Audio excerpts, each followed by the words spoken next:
And welcome to a new episode of Dynasty Mind. We are in episode 29, and today I have the pleasure of re-inviting a guest that I had a couple of weeks before, LJ from Dynasty Fantasy Factory, Football Factory. Football Factory. Yes. Welcome back. Welcome on this Saturday. What's up? Yeah, thanks for having me, Chris. I appreciate it. A lot of spring games going on today. I feel like this is, last hoorah for all these colleges and all these spring games. And I gotta look at a few players that I wanted to see today. And there's just so many games going on. It was cool to see Chase Claypool show out. UW game was on. University of Washington game was on. That's my team. And Savannah Ahmed looked good. They have a sophomore wide receiver, Ty Jones. He looked incredible. And ton of more games. WSU, Oregon's currently on. Same with WSU, and so a ton of good competition, and that's how I'm spending my Saturday. Awesome. Yeah, I'm currently watching the Bulldogs, the UGA game, and looking into the future already. And a lot of kids, we pay attention to these names way before they even are eligible for the draft, because we want to figure out who these kids, if their talent matches up to the hype that they get. And for most of us, for most of the dynasty players, if you're not paying attention to Devy in the Devy realm, even though you're not playing in a Devy league, if you're not paying attention to these players, you're already behind to some of your league mates. So I want to talk about that because you guys released a new a Devy kind of guide for people. Why don't you tell us a little bit about it? How did you guys come about putting this together, and what can people kind of find in your guide? Yeah, so at dynastyfootballfactory.com, we put together a Devy department. Brad McDaniel, myself, and Michael Goins, we put it together. It's me and Brad were running it at first. There was just a few of us, and then Cody Garrett, who is @_Cody Garrett, one of my co-hosts on the Devy Watch, he came on and into the fold. And what we did is the Devy Watch was centered around a hashtag on a Saturday in 2016. Our leading into that season, we would put the hashtag Devy Watch and just write up guys that we were watching on Twitter, and that evolved into. Later in that year, we were like, you know what? Well, maybe we should. There's not much Devy content out there. There's a few people like Nick Whalen who are doing a wonderful job with it, and there's a few other sites that cover it, but there's not really enough because it's somewhat of a niche. So we're like, let's get our own guide out there and see what we can do with it. And 2017, it was that one was free, and we got a bunch of feedback like, man, you should be charging for this. You should. I would pay such and such dollars for this guide. So of course, I end up hearing a podcast from Fantasy Mansion, Matt Kelly, and he's talking about, just showing your worth and showing people that, you do appreciate your work and not continue to hand out free stuff. And we're like, so there's a ton of work that goes into this. We're going to put, a price tag on it this year. And then we end up doing it up, and there's 7 of us that do it. We end up we watched 598 total prospects, and we ended up with 294 on the report. We wanted to cut it off at a certain threshold, but then it's like, oh, well, this guy, we're going to add him, so we ended up with 294. Last year's report, I want to say, was 200 or 210, somewhere in that range. But yeah, the 2018 Devy Watch is sitting at 294 skill position players, all the way ranging from incoming freshmen to redshirt seniors. So it's been quite the process. It's been a cool ride. I'm glad we finally got it out at the end of last month. March 31st is when it released, and we've had a ton of great feedback. There's been a lot of cool people that reached out to me and was like, you and your team, you guys did a wonderful job, and I appreciate the work. And Brad McDaniel did a tremendous job with the graphics and the way it looks, and I'm really proud of the product that we were able to put out. Awesome. So it's really a team thing that came together, because I can understand that it's a massive pool of players that you would have to pay attention to. And of course, we don't have the time to look at all the players, schools ranging all the way from Florida all the way through Hawaii. You just have a massive pool. Does this guide also cover small schools, players, and how far did you go into? Just Power 5, Group of 5? Explain to the audience what even these terms mean. Yeah, so Power 5 is your main conferences, ACC, SEC, We got Pac-12, Big 10, Big 12. That's the Power Five. Then the Group of Fives, AAC, MAC, Mountain West.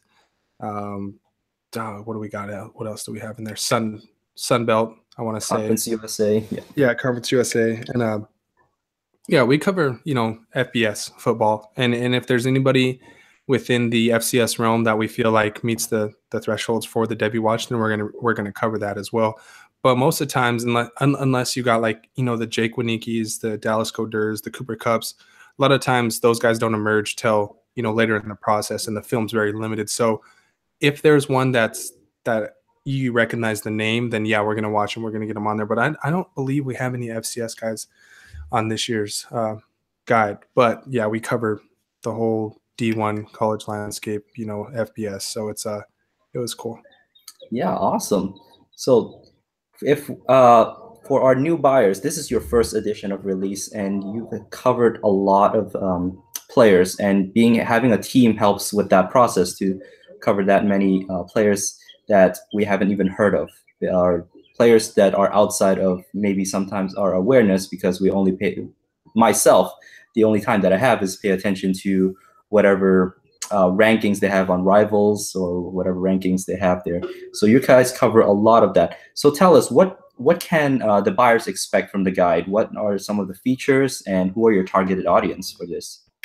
So the audience, it really ranges, from obviously Devy, developmental fantasy football, and guys wanting to get a jump start on their league mates. And then also if you're in the Devy Dynasty community and you have Devy leagues, this I feel like is one of the go-tos for that. This product, it allows you to see how we project certain players, and what we did with it is we set up a ranking system, to give these guys grades. That way, because we're not all going to watch every single player until after the fact or until someone pops. But there's 7 of us. We split all these players up, and then we went over an exercise, and we chose CeeDee Lamb from Oklahoma, so we get on the same page.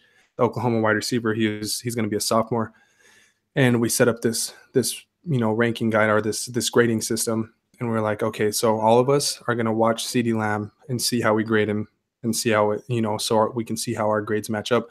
And it was all pretty consistent. CeeDee Lamb was thought very highly of from everybody within all the evaluators at the Devy Watch. So we're like, okay, so this can work. And so we went through, and our grading scale is just based on future NFL impact, I guess. The All Pros, the Hall of Famers, the All Pros, the Pro Bowlers, the starters, the top 15 at their position, effective role players or backups, this and that. And we had a cutoff. And what we did is we got them all ranked, we got them all set up. And it's so I think what we're trying to do for the audience is just give them the idea of, okay, these are the guys that we see have NFL futures, whether it's from your Saquon Barkley's. Obviously he's not on the Devy Watch because he's a rookie, but for last year, obviously you got the Saquon Barkley's, all the way down to like the Justin Hobbs from Tulsa. He's a wide receiver, 6'4", about 215.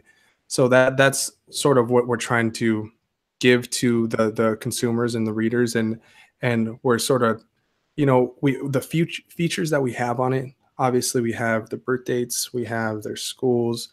One cool thing that we do have this year is tier rankings. So the positional tier rankings, I think, are really helpful for people, and that made our job a lot easier. We're like, okay, so we're going to we'll find out who's in which tier. So we threw the certain amount of running backs in tier 1, and then we individually did a consensus ranking for those running backs. And instead of getting 90 running backs and then all of us ranking all 90 individually, it made it much more simpler to rank those 5 within a tier, get the consensus that way. So I don't know. It's we're trying to just give guys and consumers a better idea of who the top skill players are in college football, and the guys that are going to have impacts early, the ones to watch out for. And I think all the way down to the 294th player on the Devy Watch guide has the ability to play in the NFL. That's awesome. I mean, it sounds like you guys put in a process. You put in structure and things such as that, and it's not going just off, I feel like this player is good, and then you disagree with that, and then we're trying to find a middle ground. But you actually have a system set up where, okay, this is how we see the player. If we agree on it, how are these points? and then we find a way to just put that into one guide. And in the tiering system, which is something that Matt Wallman and I talked about in our last show, that we prefer tiering over rankings anytime. It's hard, especially now that you are talking about hundreds of schools.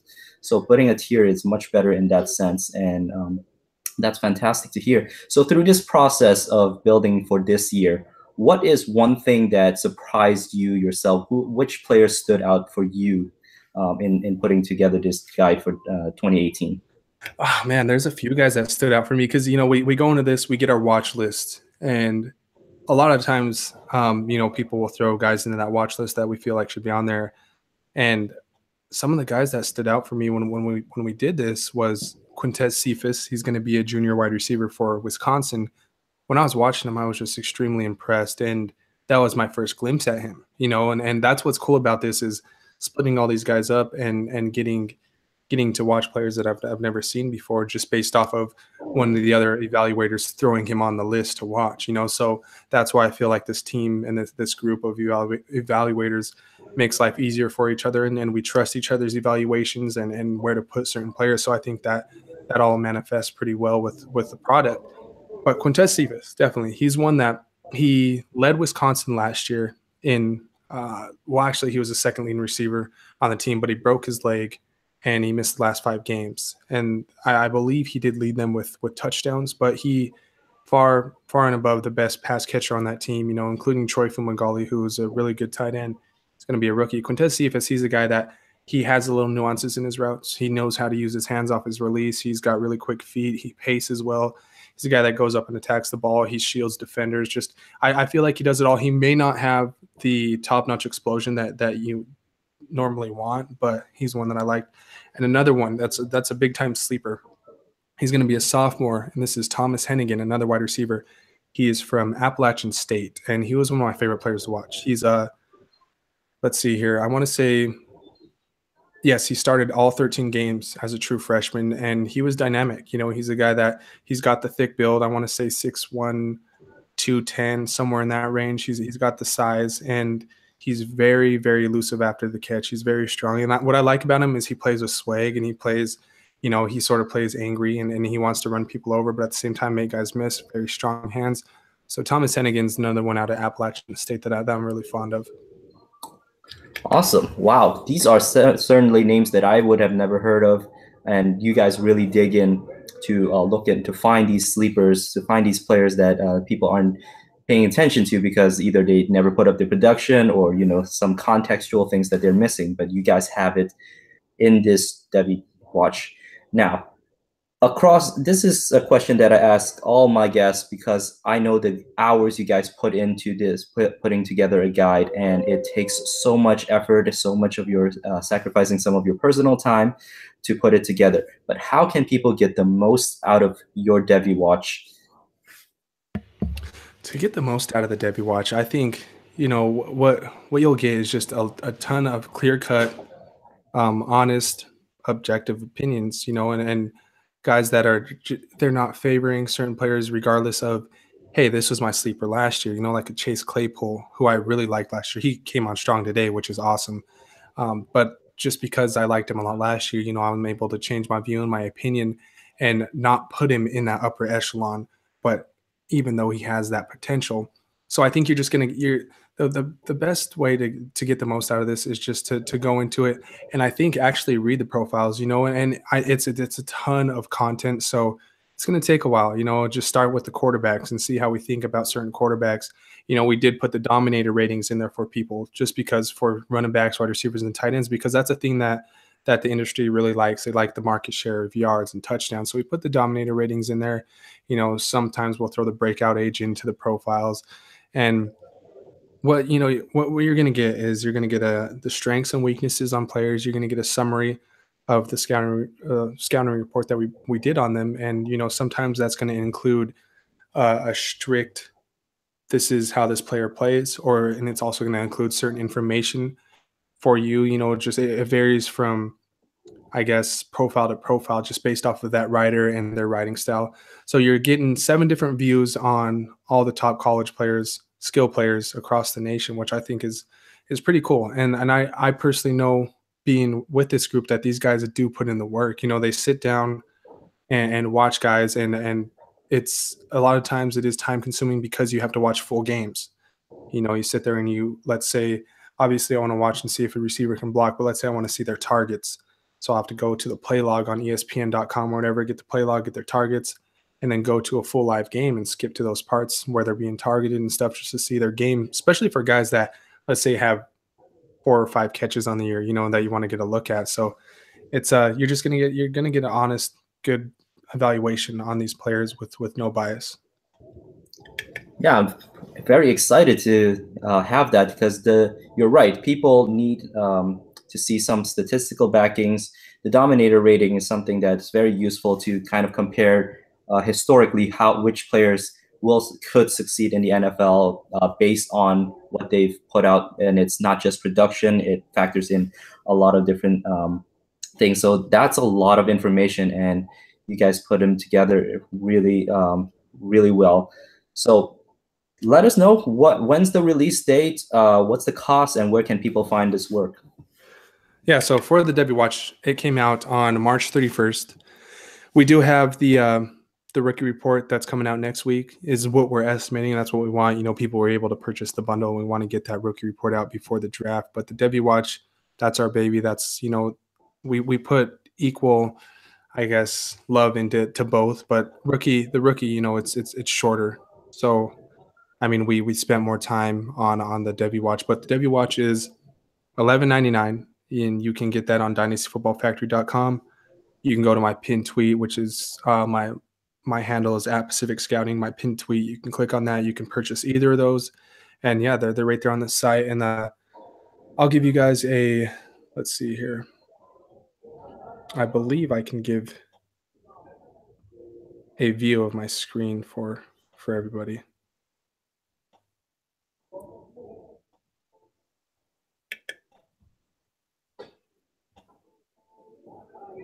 Yeah, screen share function. Do you see it? It should be right under settings, but it's not there. Oh, interesting. All right. Well, yeah. So, I mean, you can go over there, check it out for yourself. I don't know. We put a ton of work into it, and it's been it's been a cool ride just to see. And at the same time, I'm sitting there, I'm reading other people's profiles that have done the work, you know, because like I said, I'm not able to watch all 294 players, and the other guys that I've watched them, you know, I trust their evaluations. If I see a certain thing that I do like in these players, then, you know, I'll go back and then I'll check it out. You know, one of the guys that was really interesting to me, who I had not seen up until I watched or until I went through the guide myself. That's Isaiah Wright out at Temple. He's a wide receiver. I read the profile, and our buddy Kyle Francis is the one that did that profile, and the way he described him, it intrigued me. So I was like, okay, so I'm going to go check out Isaiah Wright, and I did, and then I like Isaiah Wright, you know, now because of that profile. I was able to see and get a good take on that player, and go check him out, and then end up liking the player. That is good information, because you know what, Kyle and I are in a campus to Canton league. I don't know if you're in that league. No, I'm not. I did. Pollock, he never invited me. He never invited me to a league, and I'm like, we'll get on his case. We'll get on his case about that. And it's like, how can you not invite LJ? Yeah, so well, like, it is what it is, though. I did pick up Isaiah Wright, and I know now that Kyle might be coming after me for him. But thank you so much. Thank you so much for taking your time out on Saturday to talk about the Devy Watch. People, this is a time of drafting. People are excited about the draft. The upcoming drafts, leagues will start buzzing with scheduling their drafts, and I'm sure this couple of Devy leagues that I'm in, this guide would really benefit myself. So thank you so much, LJ, for coming in. Let people know where they can continue to find your work, and then I'll sign off. Yeah, you can find me, like I said, you can find me at Pacific Scouting. We do have a podcast at Devy Watch, and it's a bummer that the screen share was not working, because I mean, I guess that's just going to force, you know, these guys to go out and purchase the Devy Watch, because it is really beautiful. I wanted to get it up on the screen for everybody to see. But yeah, so you can follow me at Pacific Scouting. I'm part of DynastyFootballFactory.com, which is at DFF_Dynasty, and we have the Devy Watch podcast. So thanks again, Chris. I really appreciate you having me on and what you're doing for the community, and Matt Waldman, Nick Whalen, and everybody else that you had come and sort of put their product out there for people. Thank you so much. My name is Chris Chung. My Twitter handle is at FFDynasty101. This is a production from fakepigskin.com.